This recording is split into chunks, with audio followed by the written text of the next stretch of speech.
over those seasons, and we are underway. First pitch for Coots in there for a called strike to number 25, the center fielder. That is Sydney Frankenberger, and she will lead things off for Coach Hirai and the Red Hawks. That one's across as well. So Katie Coots coming right after the first batter, trying to get ahead here from San Ramon, California, batting .333 on the season.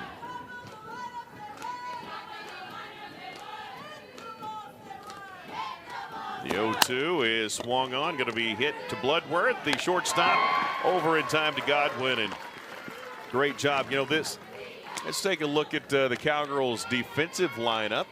And here's the way they will line it up across the outfield. Sokolowski, Pouillard, Tim around the outfield. Edwards, Bloodworth, the new Rachel Becker, Rosie Davis, the youngster, Carly Godwin at first, Wong behind the plate, and Katie Coots in the circle again for Oklahoma State. One gone here in the top of the first, and the next batter is Ty Wilson, the junior out of Fairfield, California, batting .205 in the two-hole today. That one misses off the plate. The first non-strike Coots has thrown today. You know, this team at Oklahoma State, new behind the plate, some newness in the circle, although Lexi Kilfoyle is still a very big part of that, and you got Ivy Rosenberry as well. But you're new at short, you're new at second, you're new in center. I mean, it's not often that you're that new all the way up and down the field. But these young ladies have made the most of opportunities, and just like you guys did a year ago, they're playing very, very well. Yeah, definitely. That one is fouled back, and the count evens at 2-2. And you know, it's interesting. You came in as a transfer, and you know, Kenny Gajewski's made a living out of transfers, right? We've had a lot. Samantha Shao, and she was kind of the one that he says changed the trajectory of this program. But you know, when you look at that one, a strikeout, the first for Coots, is that one lifted out of the zone, and Wilson came up empty. Let's take a look at this strike. Tell us what you see here. Yeah, Coots is just using that rise ball in the outer half, and Ty just swings straight underneath it. So a good strikeout for Katie Coots. Good job there, and two gone here in the top of the first. That one spun back out of play. But you know, as a transfer coming in, obviously new transfers, even the freshmen, what's it take to get adjusted and get used to coming to a new program? I really think it just takes, you know, being around the girls. The more that you're there with the team, the more that chemistry builds as, you know, a unit. And the girls did a really good job bringing in the transfers. We had some good leaders last year, like Shy Factor and Kylie Naomi, who were very good at bringing in the new girls into the culture. You know, we're going to get a chance to explore that throughout the course of the season, but I do find that fascinating how well Kenny Gajewski has allowed that to happen, as the 0-2 is in the dirt to Mikey Fitch, the shortstop. Fitch is from Henderson, Nevada, Green Valley High School, and she's got a 1-2 coming her way here with two gone in the top of the first. That one is hit back to short. Bloodworth, no problem to flip the first in time, and the Red Hawks will go down in order in the top half. We move to the bottom half of the inning as we continue. This is down, throwing a drop, and also try to keep the Cowgirls off balance with a changeup. So obviously going to be able to do that. And you know what's interesting, just kind of looking at a few things here. This is a team in Seattle that would love to get a win here and try to help their resume. But you know what was interesting? Coach told us very clearly, we're not getting an at-large bid. We've lost too many games. So we want to put as many people on the field and develop. And that's really, as Talon Edwards, again, batting .388, leads things off for Oklahoma State. But he understands. You're talking about a coach that knows where his program is and understands who he is. He had a real good understanding of his team coming into this one. Yeah, I think Coach is really just going to try to prepare his team to go into conference play and to win that conference in order to get a bid into the NCAA tournament. So they're doing a great job playing teams like Oklahoma State and Oklahoma early in the season. And there's a big cut right there for Talon Edwards. And let's take a look at the defense for The Red Hawks around the outfield, Wilson, Frankenberger, and Hopfer. And around the bags, Walling, Morris, Garcia, Fitch, Sin behind the plate, and Nicola Simpson in the circle. Cowgirls have one down here in the bottom of the first. There's a cut by Claire Tim, the right fielder, our player to watch. And you talked about her being consistent. What have you liked about this sophomore from Buena Park, California this season? She's doing a great job coming in. She's in a new role this year, playing in the outfield. It's been really awesome to see her kind of grow, and kind of a breakout year since she didn't get a lot of at-bats last year. Step towards it there. That one comes across for a strike. She's behind here 0-2, and give Simpson credit. She's coming right at the Cowgirl batter so far, and she's got one out and a 0-2 count here. That one misses inside. You led this team a year ago with .443 batting average, started all 63 games and 81 hits. What's the most hits you had in the season? Was 81 hits? I would think so. A lot of hits last year, 22 doubles, 2 triples, 3 home runs. And there's a strikeout right there for Tim, and she got caught looking. Let's take a look at it here. Yeah, Nicola Simpson gets this pitch right on the outside corner and just catches Claire looking on that one. So Carly Godwin will step in for the Cowgirls, and first pitch to her is outside. You know, batters step back, talk to whoever's coming out, as we see Godwin out of Lake Waccamaw, North Carolina. I think I said that right. What kind of information are they passing between batters? I think they're really just telling each other what kind of spin they're seeing, and you know, if the pitcher has any tells, like if she's throwing an off speed, if you can kind of see her body movement to give you an indication on if that pitch is going to be a different velocity, location, mostly just any kind of information they think will help the next batter going in there. 1-1 is hit, and that was going to be the first hit of the ball game as Carly Godwin gets the single, turns, and it's relayed in by Wilson. And Godwin has reached in 12 straight plate appearance, or 12 straight games, I should say, and just turned on it, got it into the outfield. Yeah, Carly has done a great job so far this season coming in as a freshman. She's definitely showing why she should be in the 3-hole in this lineup. Yeah, you know, thinking about that again as a freshman, that is truly saying something, because this is a potent offensive lineup for sure. There's a called strike to the catcher for Oklahoma State, Caroline Wong, senior out of Paris, Tennessee. You know, again, things we'll get to explore and talk to you about, because you have played on this field, you understand it, you understand this program extremely well. There's a swing for Wong. The shadows going from the circle to now the shadows overcoming home plate. Picking that ball up in the sun and it running into the shade. How difficult is that on you as a batter? It does make it a little difficult with the ball being in the sun and then coming into the shade at the last minute. It's something that I feel like you can never really get used to, but you kind of just have to deal with here. When obviously as the evening and afternoon wears on, we're going to see that shadow eventually creep further and further out to that circle, but it's just beyond the batter's box right now. And a 1-2 to Wong. Off speed, catches the corner, and there is 3 strikeouts for Simpson in the bottom of the first. It's 0-0 here instead of Monday. Brand new baby gray. Congratulations to he and Rachel Gajewski. That is awesome, as that one is hit to Edwards. The flip to first. Godwin gets the step on the bag or the tag. I'm not sure if she came off or not, but either way, made sure the first out is in the books, and that was Taylor Fitch.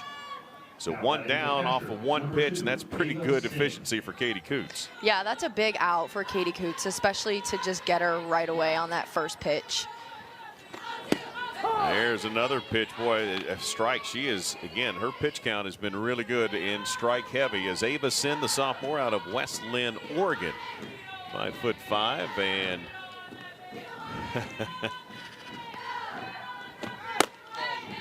there's one off the plate. Count will go to 1-1. Looking at the numbers for Sin, batting .275, has started all 16 games so far, now 17 games for Coach Hirai and the Red Hawks, and that one misses. Count goes to 2-1.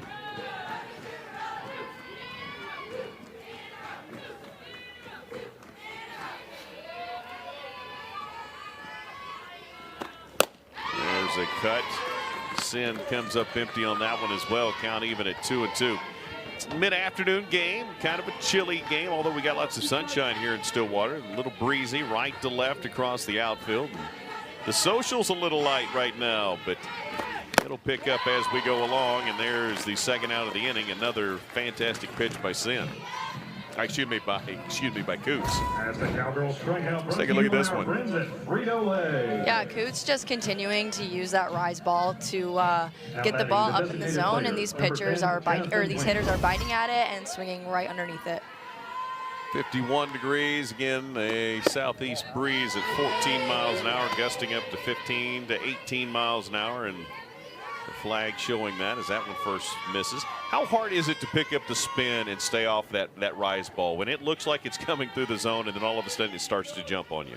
Yeah, it's tough, especially when the pitcher is starting the ball lower and then it's just coming up into the zone. It's tougher because you never know if it's going to rise up out of the zone or if you're going to need to swing at it because she's getting it for a strike.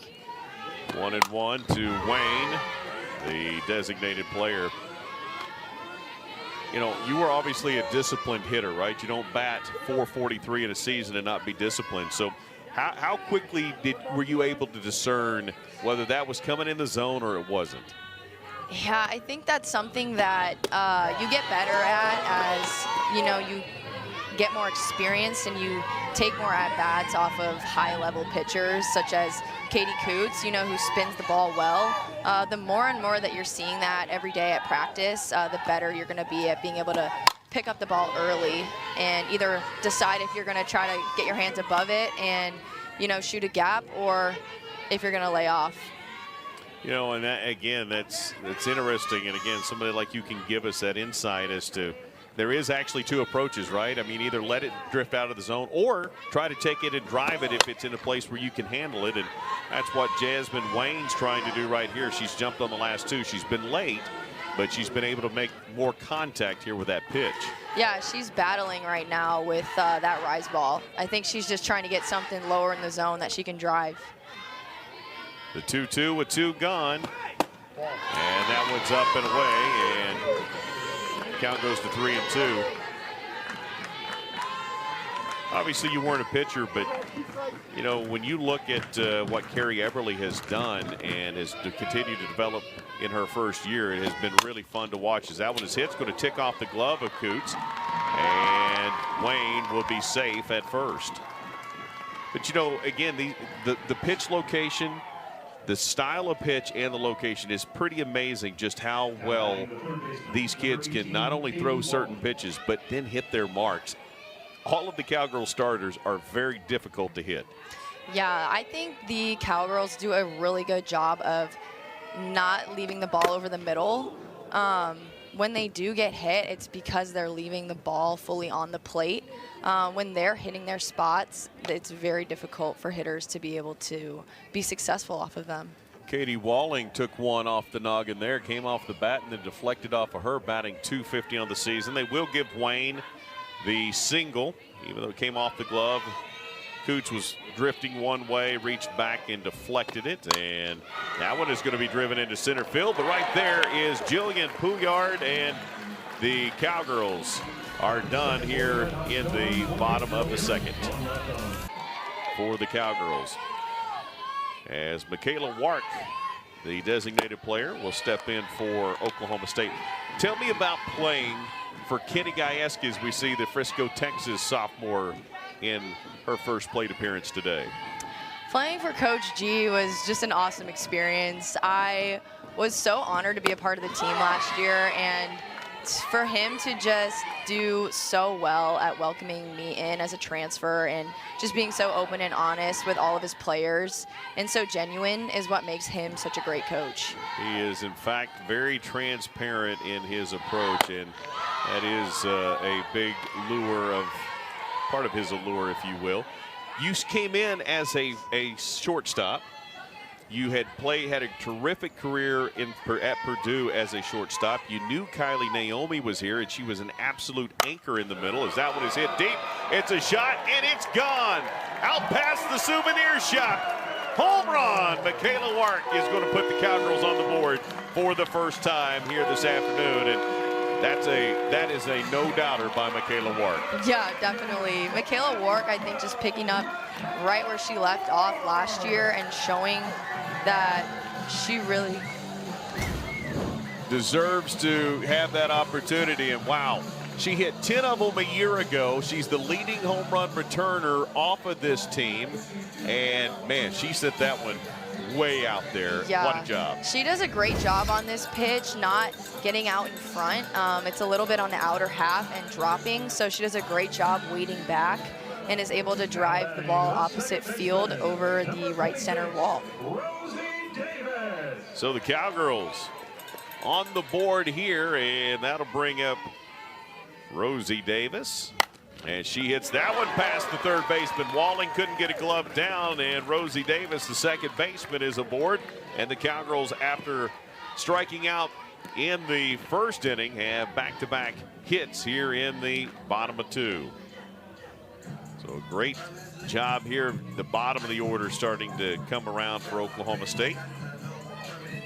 Now batting the center fielder, number 27. Another transfer coming in. Came in last year and sat, and the new center fielder for the Cowgirls, Jillian Poulard. But knowing there was an established shortstop, moved to second, and you guys were so good at turning double plays and defensively. Talk about that adjustment and how hard it was, maybe not playing short, and how hard it was to adjust to being the second baseman. Yeah, coming into the team and knowing Kylie Naomi and how amazing she was over at short, I knew that most likely I was going to move over to second, and I was totally okay with that. I actually really enjoy playing second base and learning a new spot.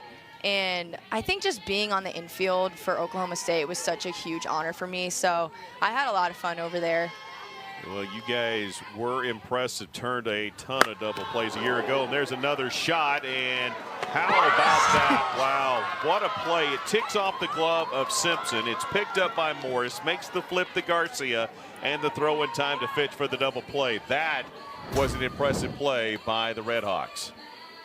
Yeah, Jill just smokes this ball up the middle, and Nicola Simpson happens to get a glove on it, and it bounces perfectly to the shortstop. She's able to turn it easily. You know, it actually, Morris didn't. I thought she flipped it. She actually stepped on the bag herself and then just made the throw. And 2 gone just like that after a terrific start here for the Cowgirls in the bottom of 2. And that'll bring up the shortstop.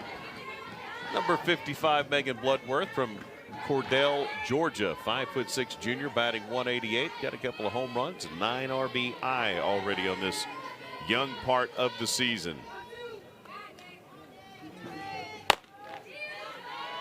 That one a little high and away, count even at 1-1. 32 at-bats on the season for Bloodworth. Got 6 hits. Has drawn 4 walks on the year. And she fouls that one back for a 2-1 count. You were 11 for 11 on stolen bases, and you're on base a total of 558. Your on base percentage 558. Why did he not send you more? Is there a little rub between you and Kenny G on that? No, not really. I've never really been a base stealer, so it was all good. There's one hit back up the middle by Bloodworth. That is a single. That gets through into the outfield. Really? You were 11 for 11? You had no problem with it whatsoever? Okay. Good stuff there. Bloodworth just aimed that one into the gap and got it into the outfield. The Cowgirls have another base runner. That brings up Hayden Sokolowski out of Flower Mound, Texas, a sophomore batting .500, and what a job by her turning the order over. Again, not the full-time starter, only 12 at-bats, but out of those 12 at-bats, she's got 6 hits, has done a good job. Yeah, Hayden Sokolowski has done a really good job coming in off the bench a lot of times. There's been a lot of people kind of rotating in and out of the outfield for the Cowgirls. So she's doing a great job with the opportunities that she's been given. Off speed, got her out in front of that one, and goes to 0-2 here. Batting .571 with runners on the bags and batting .429 with 2 outs. Again, obviously early numbers with only 12 at bats, but that time she comes around, swings and misses. Started 6, they've moved up a little bit, and what a job by the Cowgirls to get up there. They've got some good wins early, and they have definitely put themselves in a great position to have a great run this year. Yeah, the cool thing about, I think, the rankings right now is Oklahoma State will play all of those teams in the top 6 or has already played them. So you know that the Cowgirls are being tested and definitely earning their spot in the top of the rankings. No, you're exactly right. That's a great point. I mean, LSU, you mentioned that, LSU, Washington, all of those teams, and of course the teams of the Big 12, you face them later on. Nicola Simpson, the junior, batting .237. Of course, the pitcher as well, and she hits that one to Edwards. Edwards throws to first in time, and there is out number 1. It's interesting. We were talking about just changes and things that are happening. Talon Edwards was playing in the outfield last year. Bloodworth has been moving over, and so again, you've done it. These kids are doing it. Talk about how hard that is for. Again, it's one thing to go from short to second, I guess, but another from the outfield to the infield. Yeah, Talon is just such a great athlete. Like, she's so versatile. She could play anywhere on this field, maybe besides pitcher. But I really think it's her athleticism that is able to just make her so flexible in the lineup. Right on cue, too. She slides over, makes a terrific defensive play, flips it over at first on Lily Garcia. And that's a great effort right there. The Cowgirls have already recorded a couple outs here in the top of the 3rd. Yeah, and Katie Coots is really doing a great job of getting ahead on these batters. 8 of 9 batters she has thrown a first pitch strike so far. Yeah, she throws a strike there, but this time KJ Hoffner, the right fielder, able to get underneath it and sends it into the outfield. The other thing about Katie, this is, again, she's been out here a few times this year. This will be her 6th of the year, 6th appearance. But she's not gotten out of the second inning more than 2 other times. So getting stretched a little bit right now. This is good for her to continue to develop. Yeah, for sure. As a freshman, it's definitely a bit of an adjustment coming from travel ball up to the collegiate level, especially at the level that the Cowgirls are playing at. So for her, I think it's just about getting comfortable and more confident in her pitching, and that's going to allow her to be able to go deeper into these games. Absolutely. She starts out 0-1 to Ty Wilson. Is that Ty? I think that is Ty Wilson. Did I miss that? I think that's right. Struck out her first time up, and the count 1-1 to her. And now 2-1. 4 hits on the night for the Cowgirls, 2 for Seattle. 1 hit, the big one by Michaela Wark, the home run that gave the Cowgirls this 1-0 lead, and that one is hit foul by the left fielder.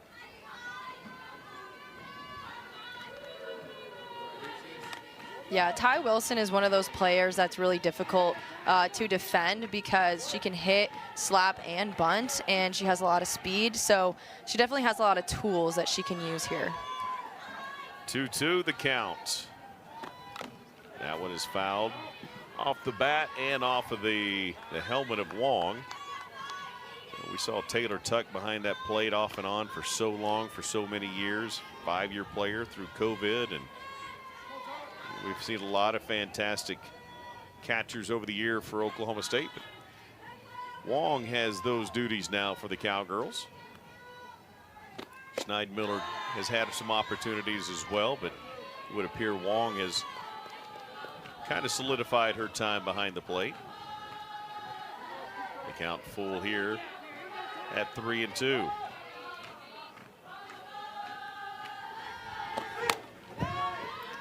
Yeah, this is a really good at-bat for Ty. She just keeps battling. She's not letting any pitches go by that are close to the zone. So she's doing a great job. Yeah, I was just getting ready to say this is maybe the most pitches to one batter that we've seen. It's going to be close anyways. And Wilson's done a good job of just trying to fight it off, but she can't do it in the end. There's a strikeout, and that'll end the top of the third. The Cowgirls nursing a 1-0 lead here in Stillwater as we continue. This is Big 12 Now on ESPN+.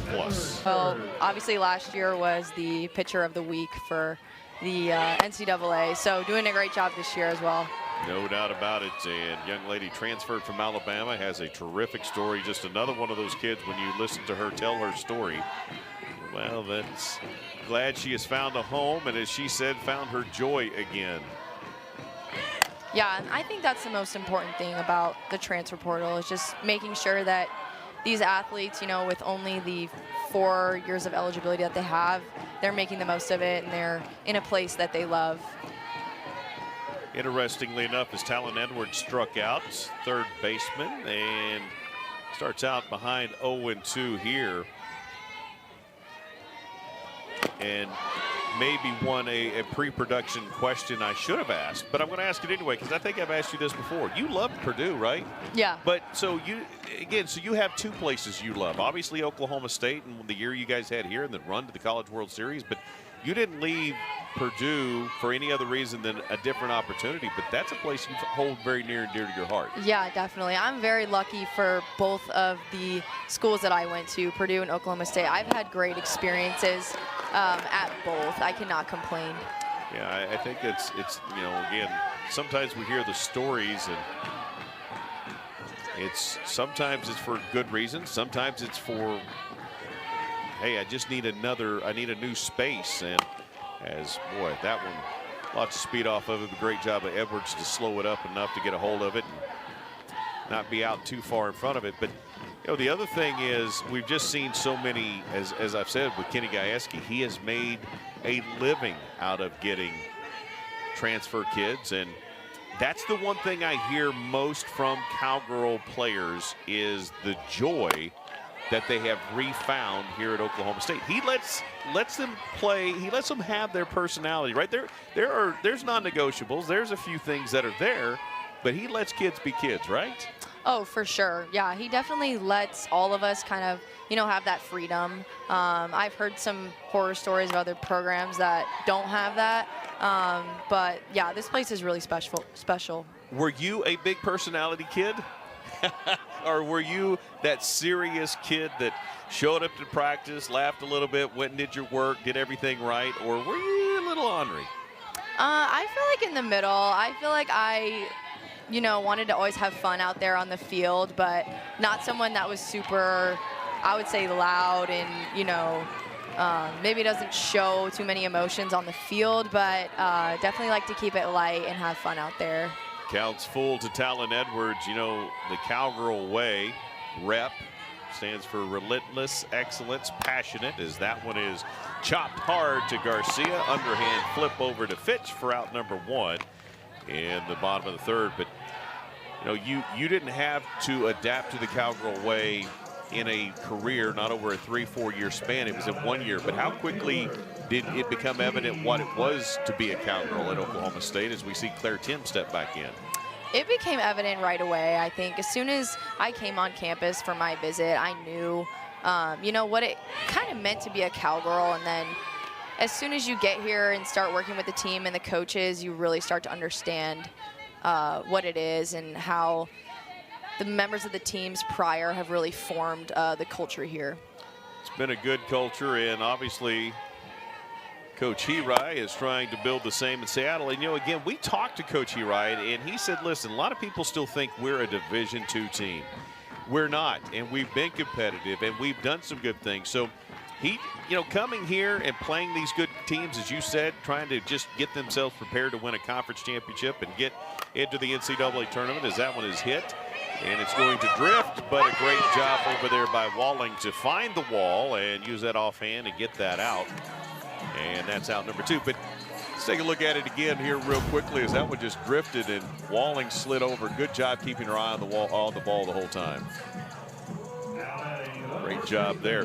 But he's excited to come play these kinds of teams. He was excited to show what his team could do, and so far it's 1-0. They've done a fantastic job. Yeah, he mentioned that his team kind of likes to have that underdog mentality. They may not be as highly recognized as they should be, having a few 30-plus win seasons.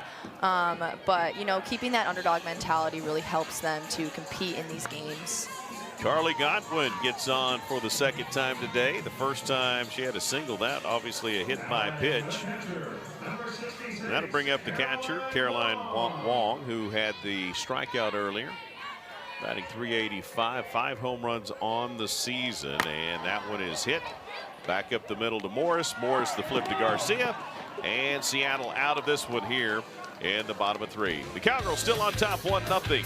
We'll continue with Big 12 developing some of those young kids. That's a really good mix for this team. Yeah, I think that's one of the main reasons why Coach G has been so successful these past 4 years is he has a core group, but is also bringing in really high-level transfers and recruits to kind of help supplement that. And so therefore, all of the teams that he's had the past 4 years have been very successful.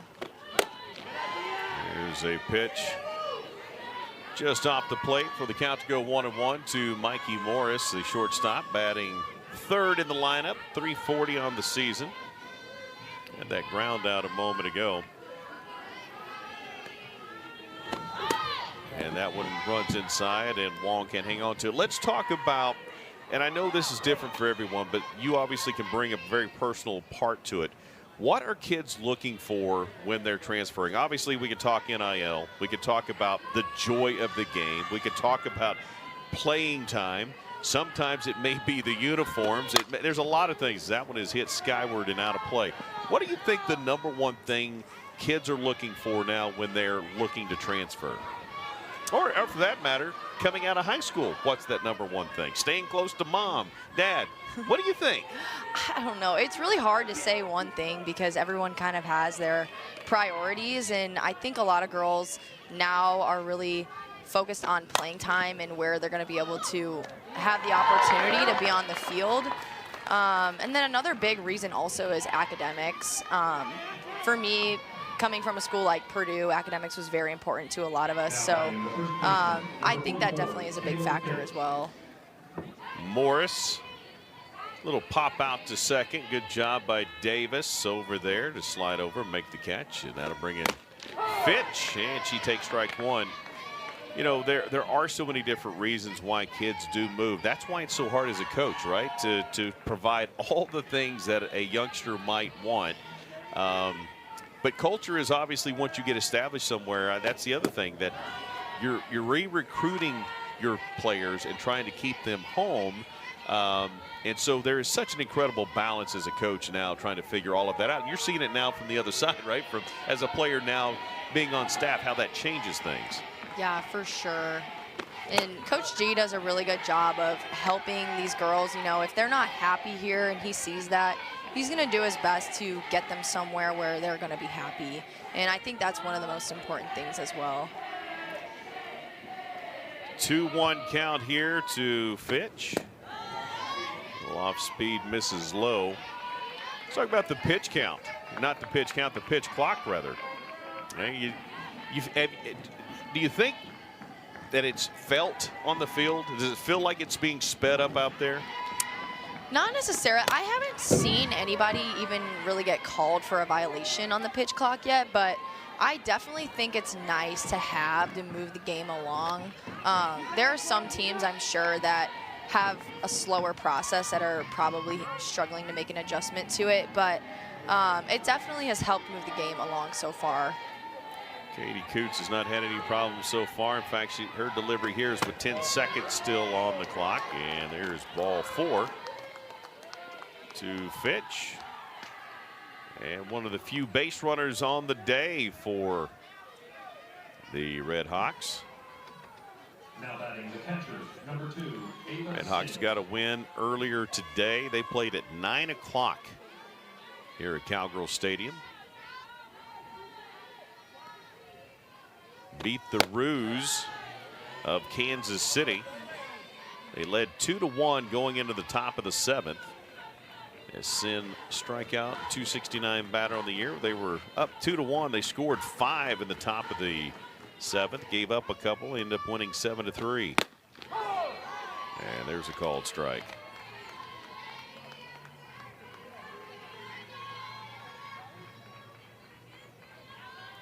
Talked about academics. One of the things we're going to heard from the next opponent for the Cowgirls and the Drake head coach is that one's fouled out of play. 1-2.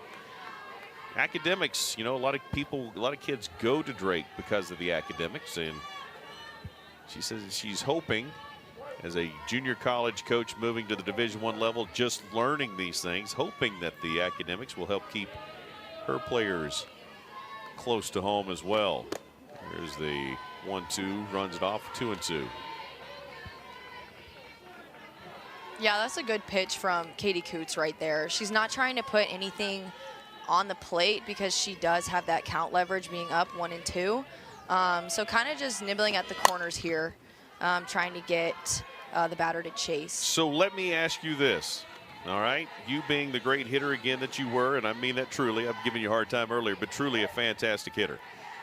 You know that's a throwaway pitch. What are the odds you're going to swing at that? How close do you have to get it to truly think, okay, yeah, I better give this a swing? Yeah, I think anything in between the river, which would be like the batter's box line to the other batter's box line, I guess, because in that space, you never really know if the umpire is going to call it or not. So you really don't want to take any chances letting those go. But anything outside of that is pretty easy to tell if it's a ball.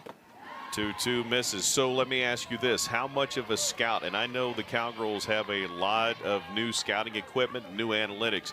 Do you scout the opponent's pitcher and know how many times it's a throwaway and just trust maybe that she's going to continue that MO as that one is in there for a strike and strike 2? So that's a fantastic pitch by Katie Coots. As I'm sure we'll take a look at this one again here. Let's see what she threw. Yeah, Coots just places that one perfectly on the outside corner. That's a really tough pitch to take with 2 strikes because it can go either way, but definitely a great placement from Katie Coots. 4 strikeouts on the day. That one spun out of control. All right, so trusting your scout versus trusting your eyes. Do they ever come in conflict to one another? I think definitely it's more important to trust your eyes up there because the scouting reports can tell you, you know, what to expect in certain situations, but it's never black and white. You never know what you're going to see. So definitely trusting your eyes up there and reacting to what you see is more important. Jasmine Wayne, the designated player, had a single her last time up. With 2 gone, she's behind 0-2. And as I said, not only did you bat .443, but you were able to draw 47 walks. So very disciplined batter for the Cowgirls a year ago. North of 400 as a career. And that one is hit foul. Yeah, the batter does a really good job here fouling that pitch off. That was very similar to the previous strikeout pitch that you just can't let go in these situations. So 0-2 is trying to stay alive there, battling. And Coots here in the top of the 4th again has only gone past the 2nd inning a couple of times as that one spun out of control, back out of play. And the count will stay 0-2.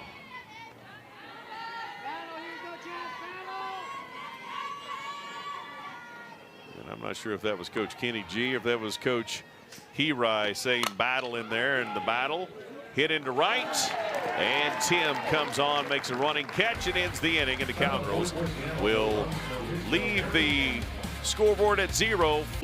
To the players. Enjoy stealing second, supply support in the dugout. And again, that is awesome stuff as Michaela Wart the designated player and the home run hitter in this ball game.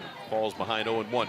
Coach said we can tell who's having a bad day by whoever is over petting Riley. You can just tell they're having a rough day, and that's what Riley does. He said they had to talk him into it, but he did it, and they wanted to find the right dog. They did, and it took them a while. They didn't just go find this dog. It took them a little while. They went through a process, and sounds like Riley. Here's the other cool thing about Riley. They are trying to make Riley a true support dog that then they could then take on the road, which would be incredible. That'd be awesome. I'm sure the team feels like there's a piece missing without their Riley. But yeah, definitely a cool story. No doubt it is, as Wark will go down swinging and was looking for the fences again on that last cut. Yeah, great job by Nicholas Simpson here, getting Mick to swing right through that pitch, especially since, you know, she got her on the last one with that home run. So to come back and get that strikeout is huge for her. Simpson's got 5 Ks on the day. And that'll bring up the second baseman for the Cowgirls, and Rosie Davis. 1 for 1, got that single. She's batting .422 in that 6th spot in the lineup. Trying to help her team out here. We're leading 1-0. Been a good battle here so far, and there's a called strike. Again, you know, Coach Heride just seems like a good coach, a good guy, and he said, okay, but there's one thing. We can get the dog, but you're taking care of it. Sure. I bet he's out feeding the dog all the time. As that one's ripped back up the middle for Davis, and she's got her second single of the ball game. It's a good job right there of sitting on that one and driving it right back up the middle. Yeah, Rosie did a really good job with that pitch. With the drop ball spinning down, she kind of beats it into the ground a little bit, but places it perfectly up the middle and goes through for a base hit. So after the single by Davis back in the 2nd inning, a terrific play by the infield of the Red Hawks, but it doesn't matter this time. No play on this one as Poulard goes out of the park, and she hit into a crazy double play before. This time, Poulard hits a 2-run shot, and it's a blast over left center field. Let's take a look at this one again as she just sat on it and turned. Yeah, this was the first pitch of the at-bat for Poulard, so for her to kind of just see that pitch on the outer half dropping and being able to wait back on that a little bit and drive it opposite field was awesome. Jillian, a neat young lady, transfer from McNeese State, I believe, and a neat young lady, and that's a heck of a shot right there as she gets 2 RBI, and the Cowgirls take a 3-0 lead. Megan Bloodworth turns to lay one down and fouls it off. So 1 gone, 1 strike to Bloodworth, the shortstop. 212 on the year. Yeah, I think Bloodworth was just trying to catch them sleeping a little bit. The corner's back, so she thought maybe she could drop a bunt down, catch him off balance. That one goes off the end of her bat. Garcia fields it, throws it to Fitch for out number 2. And 2 gone.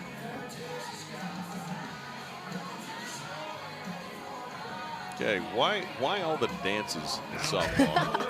They're just having fun out there. Did you ever create any dances for your teams? Not really. I feel like I would try, but I'm not, yeah. Not in your wheelhouse. No, not really. Hayden Sokolowski, 0 for 1, had that strikeout, but batting .462 on the season.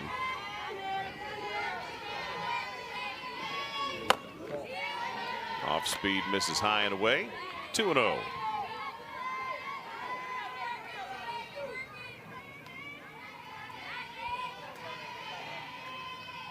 Again, we mentioned that Sokolowski has not had a ton of at-bats, but she's made the most of them, and she drives that one into right center, or excuse me, right center field, yeah, more center field, I should say. And she turns that into a double. Great job right there, sliding underneath the tag. Very quick return by Frankenberger, but she got underneath it, and she gets in there for the double. Yeah, that ball just pops right off the center field wall, and Frankenberger turns and makes a really great throw to second. So Hayden really had to hustle on that. Throw is just the other side. Maybe that's part of it, but it is again, a good quick retrieval.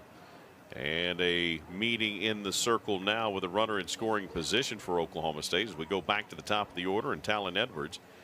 And that will bring out the coach. Played a lot in left field last year, came in as a 17-year-old.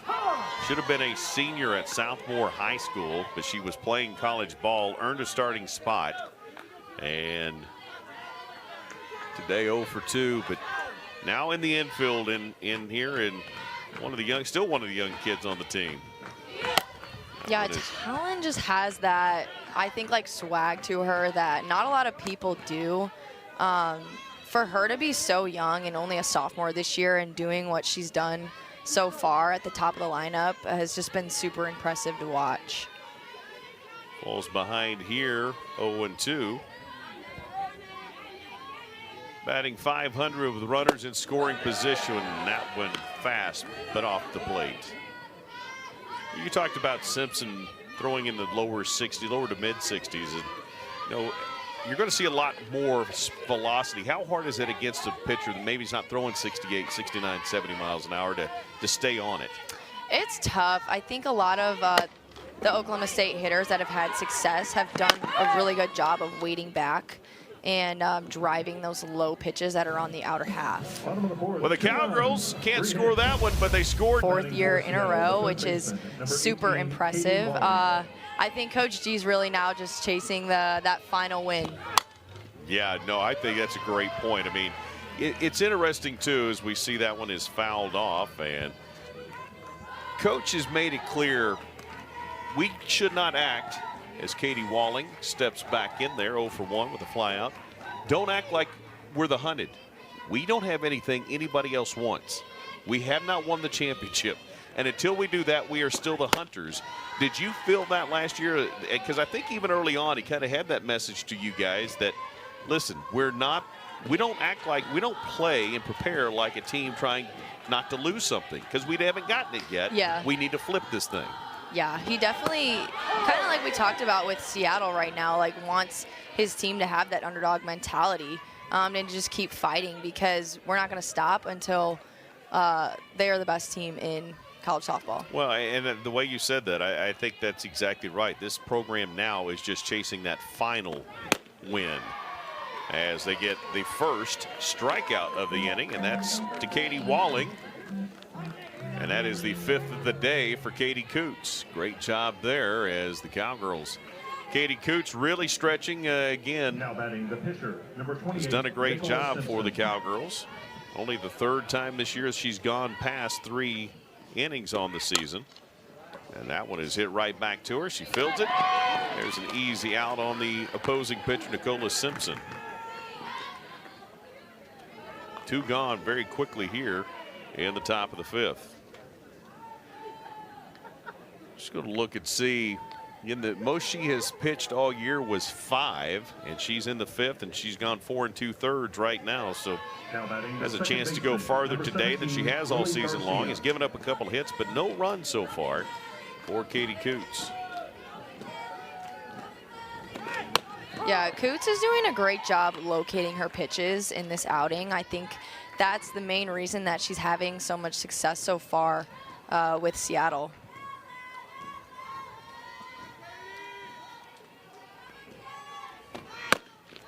And there's another called strike to Lily Garcia, the second baseman, and 2 down and 2 strikes to Garcia.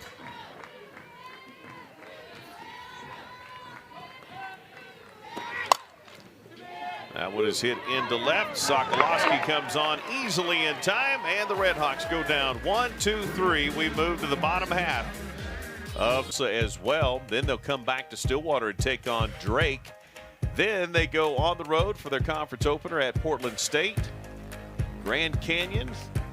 Then they finally get to go back home. Actually, that Grand Canyon series may be their first in Seattle. And so they, again, road warriors up there from the Northwest. And a new pitcher on is Avery Morris. This is her 7th appearance. He's 1-0 on the season, a 3.42 ERA on the year, and a freshman. And here's that opportunity to get other arms in the circle for Coach for Coach Hirai.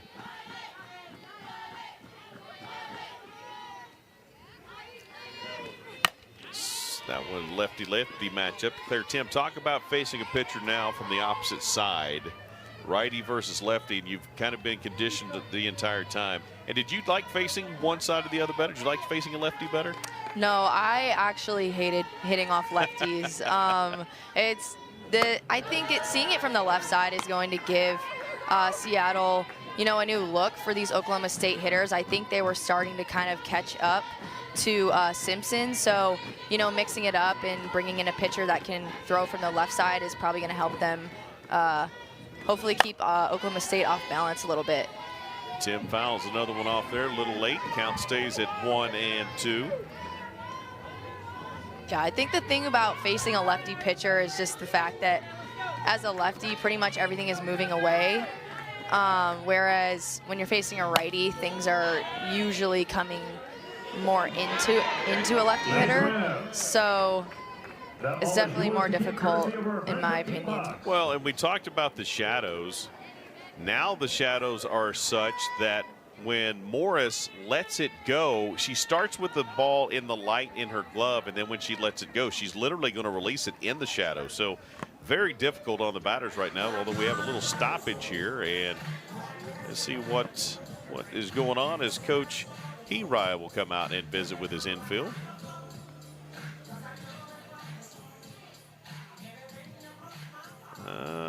Maybe. So maybe the third baseman Walling might have taken one off the hill. I missed it, but this obviously they're going to bring the trainer out, and let's take a look and see what happened here. She stepped on the bag, tripped on the bag going over, and that's why the stoppage as she tries to walk that off there. And we talked about her earlier. She came over on one that was in foul territory, found the wall, used her offhand, did a good job keeping her eye on it, and brought it in. But that time the ball went up high, and she started taking off and ran right over the top of the bag. Yeah, hopefully she just tweaked it a little bit on the base and kind of just needs to loosen it up a bit. She looked like she was going to stay, and now it looks like she's going to get in the circle and is going to, in fact, stay on the field. You ever suffer any major injuries? No, luckily for me. I was very lucky to never really have anything that took me out for very, anything crazy.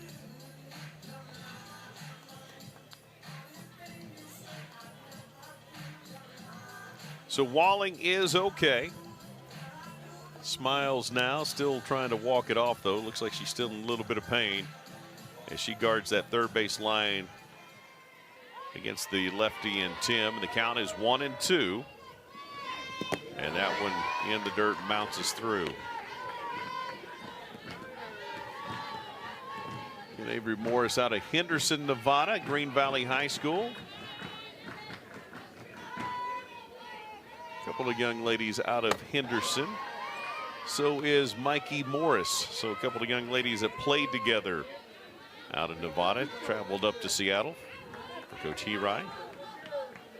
Here's a good look at Tim. That one is spun back. Tim started 15 of the 17 games for Oklahoma State. Been able to steal on all 3 attempts this season. The Cowgirls have run pretty well this year.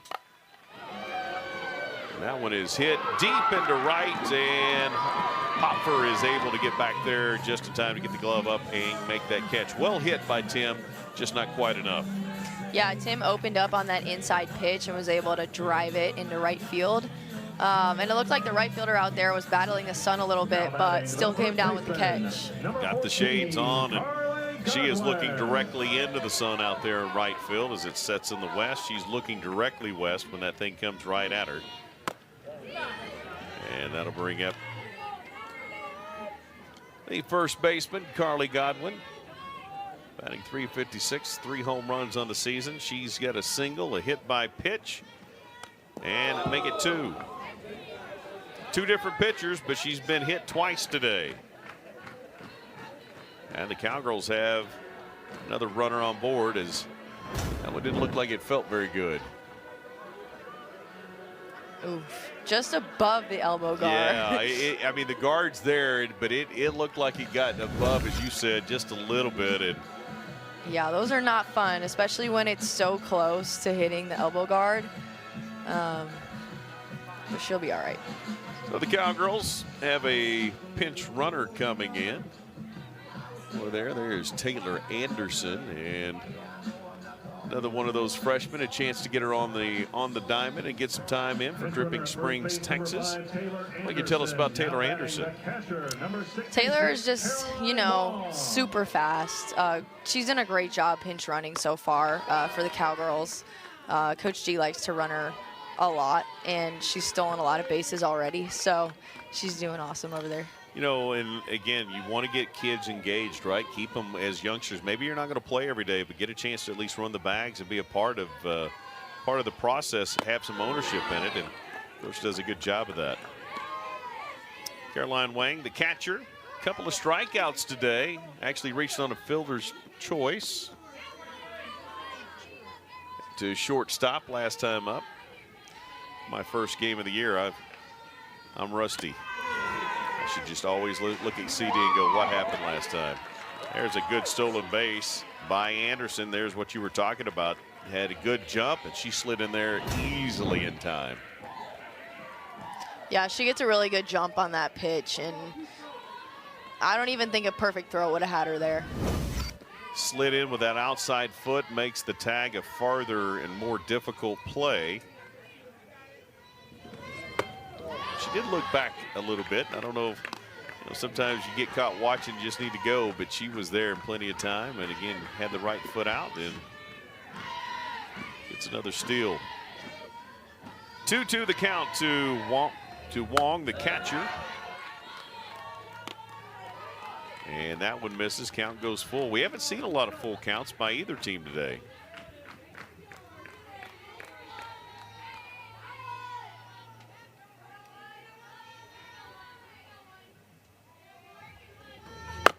That one's hit, and the shortstop Morris can't make the play, and the Cowgirls have runners on the corner as Wong gets the single, moves Anderson to third, runners at first and third with one gone. That was a really good at-bat by Caroline. You know, she worked it to a 3-2 count and got something over the plate that she knew she could put, you know, a good barrel on, and hits it hard. And Morris was moving and almost backhanded it, but could not get it there. And the Cowgirls will have another pinch runner, another freshman out of Northampton, England. I don't know how many young ladies we've had out of England, but that's Tia Warsop, and she's going to come in. So we got pinch runners at the corners for Oklahoma State. Tell me about this young lady. Yeah, Tia, very similar player to Taylor Anderson, very fast. You know, just creating a lot of havoc on the bases so far. First pitch, they don't think Sin was really going to throw it, but she lost it on the exchange anyway. And the Cowgirls have their second stolen base now with runners in scoring position. And Michaela Wark, designated player, is batting .556 with runners in scoring position. Yeah, having players like Tia and Taylor on the roster that Coach G can kind of just put out there and easily move them into scoring position is really going to help Oklahoma State manufacture runs. You know, you think, well, they're just going out there and running, right? But that is such an important thing, right? If base running errors are those things that really come back to haunt you, right? You took off you shouldn't, or you didn't slide correctly, or you ran through a sign. These are young kids, but so he's obviously shown a lot of trust in their speed and their ability to be disciplined on the bags. So Wark ahead of the count 3-1 here. Certainly 1 for 2, has that home run earlier. This is a hitter's pitch for sure. And they're careful with her and throw it off the plate, and there's a walk. I believe that is the first walk issued all day long. How about that? Good job of this pitching staff. And with the bags loaded, they will come and talk it over again, and the Cowgirls get one out of the infield, as you just said, with all that speed. Now batting the second baseman, number 26, Rosie Davis. Still just one out here in the bottom of the 5th. Ooh, that one just caught the outer edge. That's a good pitch right there. Yeah, a good pitch and a good take, I think, by Rosie. Just coming into a situation, bases loaded, you never want to get yourself out on the first pitch. And that wasn't the pitch that she wanted, so. And this one is going to be very, very, very, very, very high. But Morris is able to get underneath it for out number 2. So here is what Jillian Poulard did the last time. She left the yard. It was a 2-run shot, made it 3-0, and with that power and the bases juiced, she'd like to do that one more time, you know. Number 27, Jillian Poulard.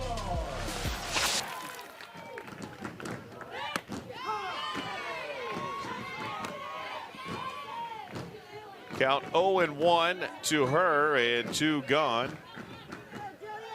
Bases again juiced here with pinch runners for the Cowgirls, and that one misses tall. 1-1. Good take there.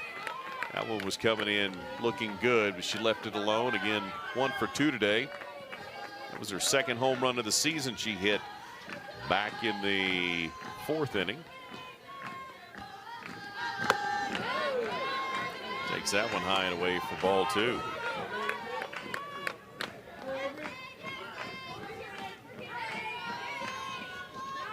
Yeah, in this situation now with 2 outs, Jill's really looking for something that she can drive because it kind of, you know, you can't just hit a ball to the outfield and score a run now. You have to actually, you know, get a base hit, find a way to get a base hit, or find a way to get on.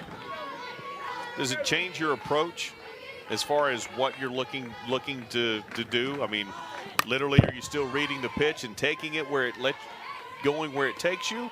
Are you really looking more to truly keep it down and try to make sure you do it, at least get 1 or 2 runs here? Yeah, I think in this situation with the bases loaded, I'm really trying to work the count a little bit more.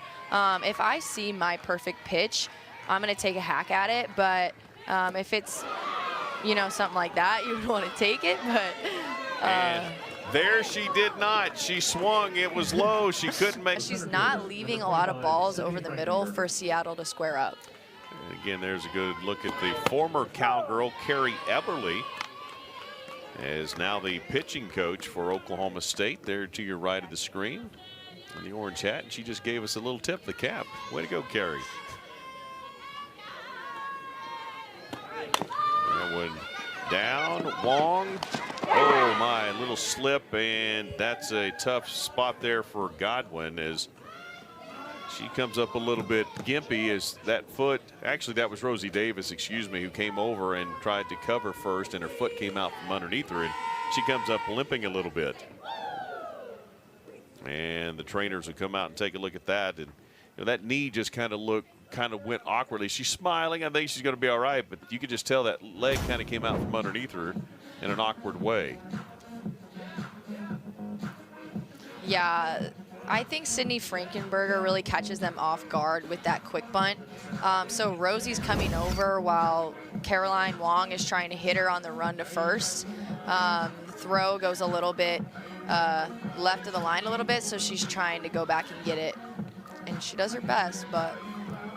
That right leg, that right cleat kind of stuck in the turf and kind of bent that knee backwards. But she'll stay in there just like Walling did earlier, walks it off, and she's fine. It is scored an error. So still just 2 hits given up by Coots so far today, and she is facing Ty Wilson, the 2-hole batter. 0 for 2 today, 2 strikeouts, adding 220 on the season. And there's a bunt that's in the air. Talon Edwards makes the play, but doesn't get the throw in time, and that's probably going to be a single. And a couple of runners on the bags now for Seattle. Yeah, Seattle's really exposing Oklahoma State right now with the quick bunts. And that's going to bring a visit in the circle with Carrie Everly and the aforementioned Carrie Everly. Virginia Tech transfer came in here in her senior campaign, took the Cowgirls to one of the pitchers take the Cow comfort level there for sure. There's a called strike. That's what Katie Coots really has been doing all day long, is going right at the batters. But because of the couple of quick bunts, as Rachel mentioned, they've been able to get on the bags a little bit here. Yeah, Morris thought about it on this last pitch too, but pulled back. Mikey Morris, the corners are in, and that one is hit deep into left field. And what a catch! Great job by Sokolowski, and she brings it in on the relay. Bloodworth will let it get into Talon Edwards, but on the wall, reaches up, makes the catch. The runner will tag, and now there are runners at the corners. But what a fantastic outfielded play by Sokolowski. Yeah, Hayden gets a great jump on this ball. She immediately turns and sprints to the wall and robs that home run. High pointed it and was able to bring it back in and saving a 3-run shot. And Katie Coots points out to her and says, thank you. That's what you should do as a freshman when you have somebody make a play like that. Still no runs on the board. Now with it, again, they hit her, got the 2 bunts, then they got that hard shot, maybe thinking it may be time for a change. Yeah, they're definitely making some things happen. Yeah, Lexi Kilfoyle. Yeah, Kyra's doing a great job so far. She's really utilizing her fastball, drop ball, rise ball. And that one got away from Wong, and a run will score. That one hit in the dirt, very difficult. And pass ball, wild pitch.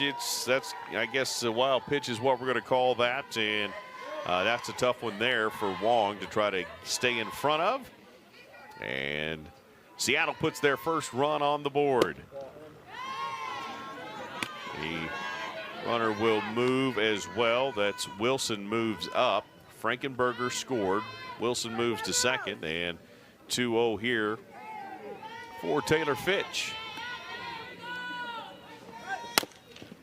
That one is hit just foul past the first base side. This is a really good situation for Taylor Fitch to come up for the Seattle offense because she's been so hot these past few games. She's got a 2-1 count to work with now and a runner in scoring position. And you got a new pitcher and trying to get established in there, and it's a good opportunity. That one is going to be just foul on the third base side, so she literally went from one extreme to the other. Fouled it down the first base side, then fouled it down just past the third base bag. And the count will go to 2-2. Yeah, since she going back to the Mary Nutter in her last 5 games, Fitch has been on a tear.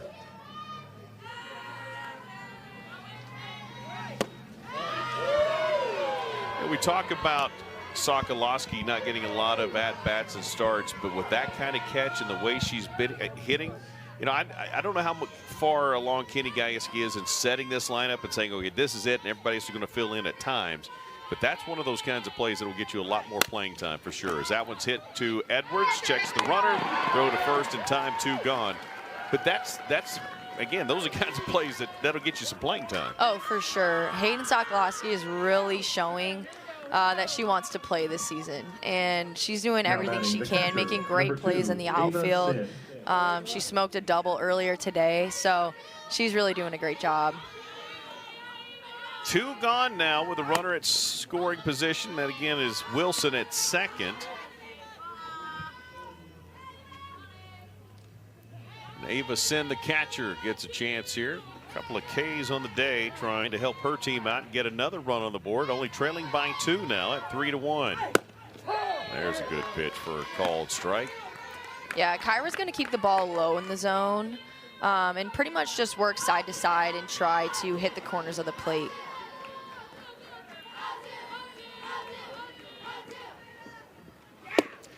Closing this one out, and you know the Cowgirls also have Ivy Rosenberry and of course Lexi Kilfoyle, and maybe top to bottom one of the top pitching depths and talents that Kenny G has had since he's been in Stillwater. We've had some really good stabs, obviously with Samantha Shao and Miranda Ellish, and obviously transfer students out and all of those things. But top to bottom 4, I don't know that we've had 4 at Oklahoma State that would be that good top to bottom. There's a check swing.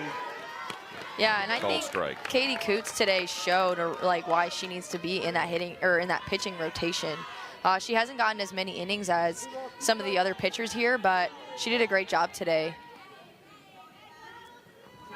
3-2, and that's a called ball and a walk. We'll put runners at first and second with 2 gone. Now, you're only 6 months removed from the College World Series. Do you still take any batting practice with the team as Jasmine Wayne steps in? Yeah, I do. I'm still playing over the summer, so I'm doing my best to still get my swings in. And probably not a fair question, but how difficult are these pitchers to hit off of? They're really difficult to hit off of, and that's one of the best things about being on a team like this is you get to see the best pitching every day, and that just makes the pitchers better, it makes the hitters better, and you know, seeing live, the more you see live, the more comfortable you get and the easier it is to hit off of new pitchers that you haven't seen before.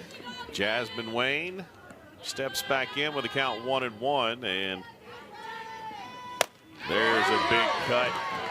Had the head moving way early, though, and got around, came up empty on a 1-2 count now with 2 gone and runners at first and second. An opportunity here to put some pressure on Oklahoma State's offense, but good matchup here with Aycock.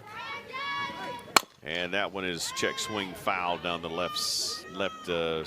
third base side. And we'll talk to you about your playing career continuing in the professional level, and a very intriguing league, very interesting setup. Here's the 1-2.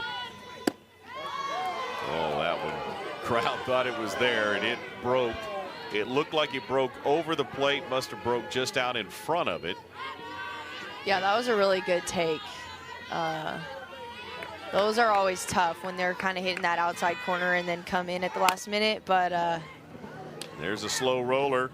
Bloodworth, no problem, and there's the third out. So the damage is limited to just Cowgirls. The number 6 Cowgirls will take on Drake the Bulldogs, part of the Cowgirl Tulsa Invitational, and that's coming up 30 minutes following this ball game.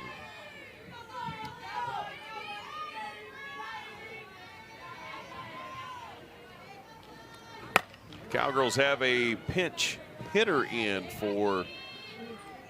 to lead things off here in the bottom of the 6th. That is Katie Lott out of Noonan, Georgia. That's not, am I wrong? Oh, not from, she's from Cypress, Texas. That's where she's from. Wrong state. That's what I got. You were shaking me off. I didn't know if I was trying to throw the fastball, and you said no, you wanted the curve. Had the right kid, just had the wrong town. As Katie Lott, you know, this is a young lady that, I mean, she's got a lot of pop to her bat.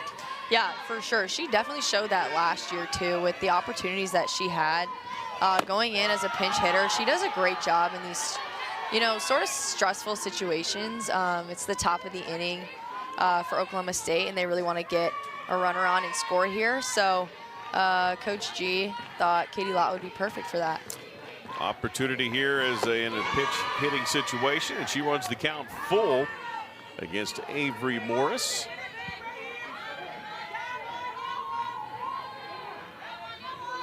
Already 36 pitches for Morris in the ball game. And that one is hit sharp. That one's hit deep. And Coach G made the right call. Home run. Katie Lott, touch them all. Cowgirls on the board again with their 4th run and the 3rd home run of the ball game. Well, you said he wanted a spark. Boy, did he ever get it right there, huh? Yeah, Katie Lott just delivers on the 3-2 pitch here. She knew she was probably going to see something good, and that pitch comes high and in on her, and she just opens up and drives it over the wall. That one goes out into the social, into left field, and Katie Lott touched them all, and the Cowgirls back up by 3 at 4-1. You know, when you come in and we talk about earning opportunities, again, that's just what happens when you hit the ball as well as Katie Lott did right there.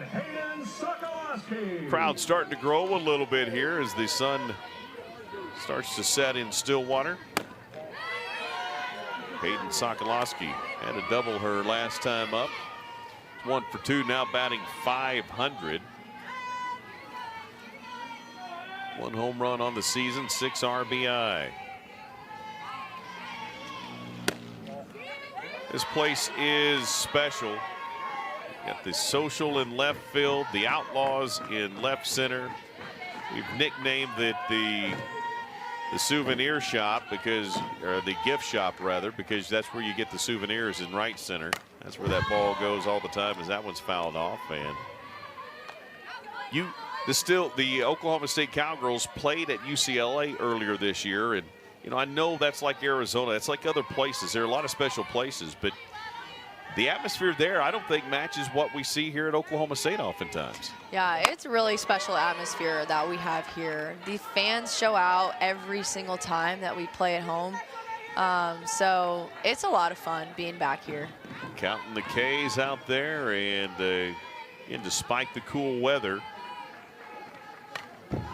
Sokolowski stays alive there. The cool weather, people have still braved it. The wind's kind of changed a little bit. It was blowing right to left. Now it's pretty much blowing straight out in center field. And you see the blankets and the jackets and the gloves. Counting to see if all 10 of them are still there. There's Old Glory going straight out now. As Sokolowski takes ball 4, she'll go to first. So no outs, Cowgirl. Carly Godwin 1 for 1 today. She's got a couple on, and that one will be hit to Morris. Morris will make the throw to first for out number 2. Runners will advance to scoring position at 2nd and 3rd. Sokolowski and Tim 3rd and 2nd respectively, with 2 gone. For Caroline Wong. Number 66, Caroline Wong. Couple of strikeouts, but she does have the single to her credit today as Chaidez looks on the wrist, sees what she wants. That one spun into right field. Great job on Hopper, was able to read it off the bat, drifted back, made the play, and the Cowgirls unable to do any more damage. Go from Katie Lott on the pinch hit, and the Cowgirls have a 4-1 lead. Listen, this is a red-hot team that has really played well. Cowgirls have out-hit them 9-3. Of course, the error by Oklahoma State, but the Cowgirls have really been tested today, and that's exactly what Kenny G wants, and it's certainly what Coach Hirai wants. Yeah, Seattle's competing really well. Like, you look at the highlights and all the home runs and the great catch that Sokolowski made, but Seattle's been doing a good job holding them down to only 4 runs so far. Katie Walling will lead things off here. 0 for 2 on the day. Fly out and a strikeout. Tell you what, that last pitch broke so far outside back in. If you looked at Wong's hand, she literally went from the outside and had to reach back quickly to catch it. Didn't anticipate where it was going to break. And this tells you the movement that Kyra Aycock has on that pitch. She's ahead here quickly 0-2. That one spun into the backstop. Last year there was a race between the pitcher and the corners and the catcher to get to every foul ball. Has that game continued? Yes. Okay. Yes. Something we've seen around here for a while in Stillwater.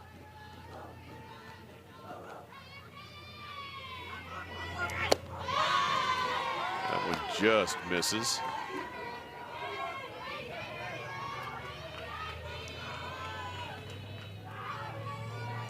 Cowboy baseball in their home opener against Wright State, leading 3-0.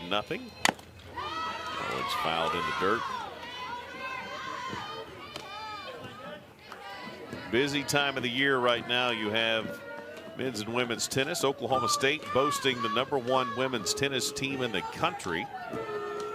Wrestling headed to Big 12 tournaments. Women's basketball coming to a close in the regular season, then on to the tournament for them. Baseball, softball just getting really going and revved up. Both teams with home openers this week in Stillwater, and makes the campuses come alive in the spring. A great job right here by Walling, because she was down 0-2 and she's battled back to a full count. Yeah, she's taken some really good pitches.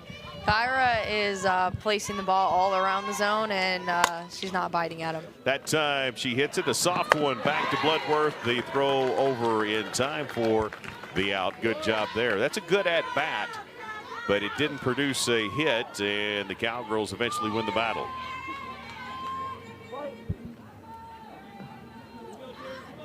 Now batting the catcher, number 24, Karen Spadafora. Brings up number 24. That is Karen Spadafora.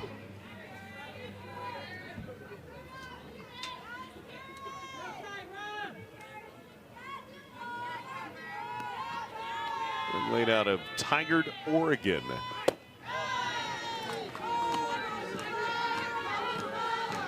And she's ahead in the count here, 2-0.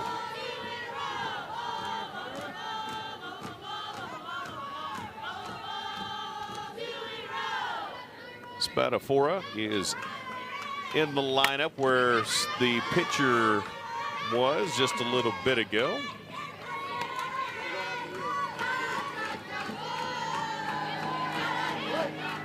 And she's got a 2-1 count, and it's an active dugout. I love the hat turned backwards, the helmet turned backwards. The only thing missing is rally. I think they need their rally. I think they do too. I'm sure they're missing. I wonder if Rally weekend. watches at home. Oh, for sure. Rally, if you missed it earlier, the team pet that they saved, a dog they were able to save, and had a cleft palate, and then took care of it. And great stuff there as that one is hit to Talon Edwards. The third baseman slides over, makes the play for out number 2. Yeah, Talon does a really good job moving to her left to go over and get that ball before it goes even further into the hole. Now batting the second baseman, By her number coming 17, over and cutting Lily that off, Garcia. she's able to make that play. It's a much harder play for the shortstop to move all the way to their right and then throw all the way across the diamond.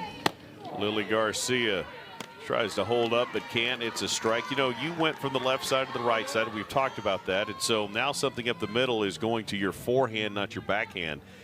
Actually, to your backhand, I should say, and not your forehand. So that's again, those are subtle things, but you know, you seem to have no problem getting it and then turning and throwing and flipping the hips and getting it over there. But it's a complete opposite move, right? It's a 180 degree change. Yeah, it really is. And I think one of the weirdest things is just getting used to the angle. As that one is hit over the head of Poulard, and Garcia has a double. And that's a good job there. Kind of just reached out and met that pitch and drove it over the head of Poulard, who might have been just a little bit too close. Let's take a look at it. You know, you said she was going to keep them in low and in the zone, and it kind of dropped down. She went in there. down and got that pitch, and she does a really good job taking this pitch exactly where it needs to go, which is in the right center gap. Low and away. You just got to go with it. That's a hard pitch to lift and drive as she did, but she was able to get it done, and a runner at second for the Red Hawks. That brings up Sydney Frankenberger, the center fielder. Leadoff hitter, single, reached on an error, and is 1 for 2 on the day. That one is hit back to Aycock, fields it, throws, and there's out number 3. So the Cowgirls get it done, and the Cowgirls able to win this one 4-1. Terrific start in this